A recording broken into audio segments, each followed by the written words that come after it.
Right here from ATB, we've got the Statue of Liberty Miss Barysh colt out in front of us now, just walking around. I'm here at the Griffiths stable and I've got Robbie with me. He's only been here a short time, Rob, but settled in well?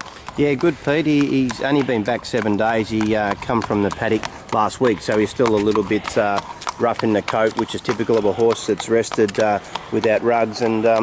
But his general condition is fantastic. He's got really good bone quality, and he's a horse that Ryan Maloney was quite impressed with last preparation when he got up to high speed work and give him a really good feel. And he's since then had a rest.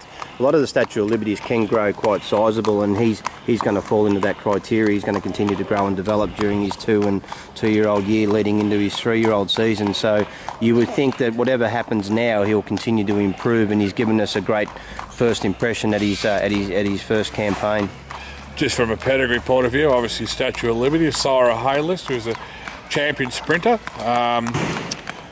and obviously Miss Barysh, Baryshnikov mare. I don't know a lot about her, but can you just add a little bit there from the pedigree side? Well, from the pedigree point of view, none of the all the quality in the pedigree is more so about horses racing at 3 and 4. Like even our superstar Haylist was at his best as an older horse. So the same as in the female side of the family. So that's what impressed us last time around, is that he gave us a really good impression as a young 2-year-old before Christmas. So you would think that's a really positive move to show us that at his first preparation. So he's since had a nice rest, and we've let him grow. As you can see, he's strengthened up a lot in bone. He's got very good bone quality. So this preparation is probably more so about getting him up the trial stage again, see how he handles himself, and then we'll work out whether he can go to the races as a later 2-year-old or whether he needs a bit more time, you know. So The pedigree does suggest that whatever happens when he's young, he'll get better as he ages.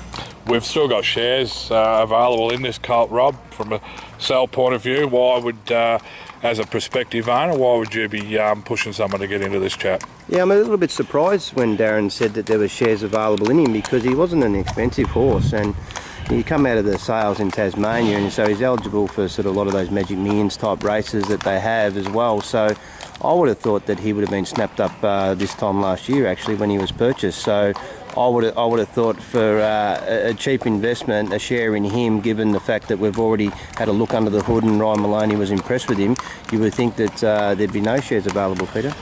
They've got him up on our website now if anyone wants to go and have a look.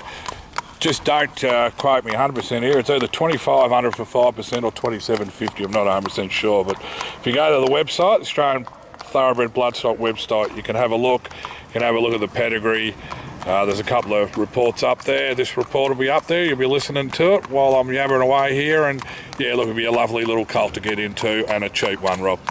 Absolutely, Pete. Yep, you can see what you got here, and there's a lot of information about him which you don't get when you buy horses as yearling sales. So 12 months on with all this information, I think it's good for any prospective buyer. And quickly, just the next 4 weeks, obviously he won't do a lot. It'll be similar to anywhere where we've got our pre-trainers, just slow base work. Absolutely, yeah. He's only done 7 days of work since his return, so he'll do another 3 weeks of slow work, and then we'll start his pace work and move him up from there. So you're probably talking somewhere, 8 weeks from now, we'll start to do the real serious stuff and get him to the trials, and all those sort of speed gallops will happen at that time frame. Excellent. So all your current owners, there you go. That's where your lad's up to, and for anyone that's looking to buy into a horse, you certainly can't go wrong by buying into this Statue of Liberty colt. Thanks, Rob. Good on you, Pete.